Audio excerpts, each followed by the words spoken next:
We are talking at-home exercises as well as in-office techniques that we do for plantar fasciitis. We see this a ton with pregnancy and a ton with postpartum. And so if you are dealing with this type of pain, let us know and we can be sure to help you.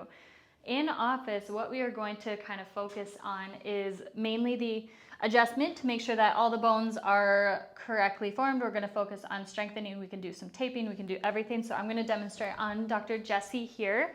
So one of my main things to do with plantar fasciitis is if Dr. Jessie will lay down on her back, and then I'm going to get her to scoot down just a little bit, just so her feet are dangling off the edge here. And I feel really bad for her right now because I'm sweaty. And don't be nervous if you are sweaty coming in because it's summertime. We touch feet all day long, so don't even worry about it. So one of my favorite things to do in office is pin and stretch. So I'm going to poke, and then I'm also going to use my shoulder and go all along the arch of the foot to get a really good deep stretch in this area, just to make a good lengthening exercise. It also activates too, just because I'm pinning that muscle and I'm stretching it really quick just to get that relaxation component, also to stimulate that arch to work a little bit stronger. Can I throw something in there? Yeah. Okay, so the plantar fascia, for those of you who don't know at home, it goes from basically your heel all the way up through your toes. So it's super expansive up through your toes. And she's currently working on this area, that arch. It drops, especially postpartum, because of the relaxant. So it seems like your feet are growing. They're not, but they are longer because your arches have dropped. So that's where Dr. Jess is physically working. And that area is just super expansive. So yeah. Absolutely. And if there is any misalignment with the bones in your foot, we can most certainly use our handy dandy activator tool, a spring-loaded tool that gives off a little bit of a click. It impulses into the joint. And so, like, Dr. Jessie's completely even here, so I'm not going to fully impulse into her foot here, but it would just look right on the side, right into the foot there, and that little bit of a click. It's very painless, and the only thing is if you have ticklish feet, it might give you a little tickle. That's it. So, and then anything, we also do some taping in office to help support that arch as well.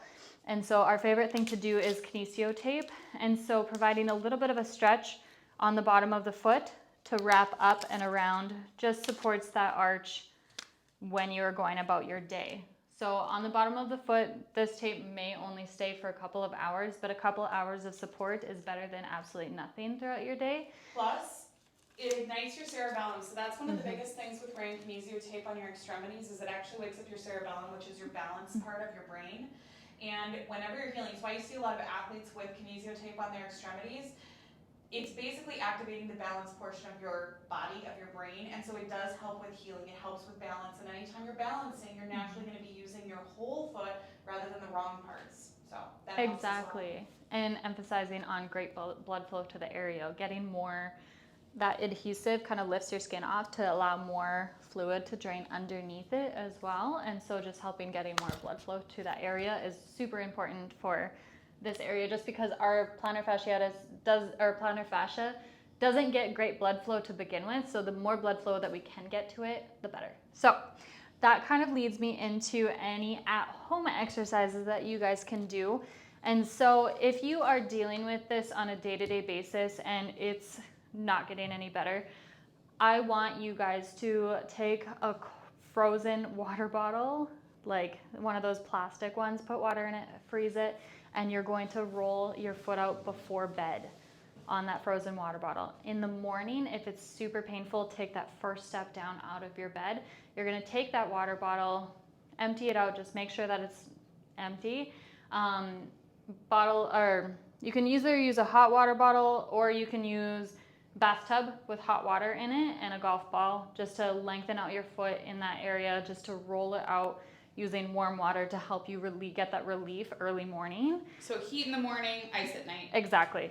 And then when you guys are rolling out your foot, simple, just take a golf ball and you're just gonna dig deep and just roll all along that area. You can even scrunch in and then do exercises with scrunching your toes and flexing it out. That's one of a great exercises as well. And sorry. oh no, go ahead. We like the golf ball because it's small and corrugated, so it's definitely a better fit for your arch. So some people will use different types of balls. Personally, and just based on our experience with patients, I think that's a great size and texture and kind of hardness for rolling through your arch. You can stick it in the freezer too. It's not going to be the same as what Dr. Jess was talking about and putting it in a bottle, but it will be nice and cold. And so if that's something you prefer and it's just easier, I would throw a golf ball in the freezer or a few.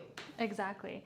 Another thing that you can do is also strengthen your arch, because we talked about that relaxing as well. Everything's loose enough. We need to now strengthen. So taking a towel underneath your foot, and you're just going to scrunch it closer with your toes just to gain that support with your arch.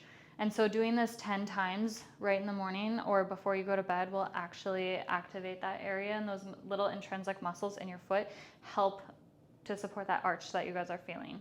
As well as stretching out your calf.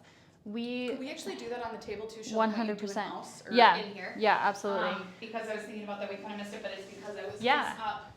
I'm gonna grab some lotion, because skin on skin sometimes is not the greatest feeling. So what I'm going to do is use a little bit of lotion on Jesse's calf, and we're going to strip that area. And what I'm gonna do is just run my fingers along the calf muscle into this area just to help loosen off, because all of our foot muscles, they come across through our ankle and then into our foot. That can be a contributor to plantar fasciitis. So just by massaging in this area, we can provide great relief and I don't in that foot. Because it feels amazing. I also used to be a massage therapist, so this is like very easy for me to just like go back into that brain space at home. Stretching out your calf can be, I'll be right here. Yeah, it can look a couple different ways. You can use a stair as well as, or just a higher platform, and you're just gonna lengthen out, dropping your heel towards the floor. You can activate too if you want to. Absolutely. So you can do things like this, so you're activating and then obviously you're dropping down and lengthening. You can also use a wall, so having your foot up. I like to do this with shoes on just to have a little bit more support so that my toes aren't grabbing or twisting or anything like that. But having that shoe on, you're just gonna lean forward and you're gonna get a good stretch in between. If you bend your knee, you can get a little bit deeper into that calf muscle. If your leg's straight, I feel it a little bit more up top. If my knee's bent, I feel a little bit more in the middle of my calf. So just play around with that at home. Last thing, arch support. So it's one of the most important pieces, especially postpartum. Women tend not to wear shoes in their house, especially if they're working from home. You gotta wear shoes because again, that relaxin is allowing that arch to drop, so you need the support. Maybe not for the rest of your life, but definitely when your hormones are, higher in certain areas than others. And so get something that has a good support.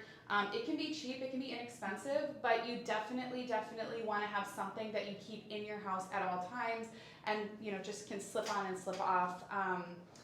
The flats just aren't good for that. You need something a little more, and you'll notice a pretty big difference, I would guess, pretty quickly as well. Exactly. Yeah. Yep. So if you have any questions, stay tuned for next week for another round of Weekend Warrior, tackling your pain conditions. And so let us know with any questions and subscribe to our YouTube channel.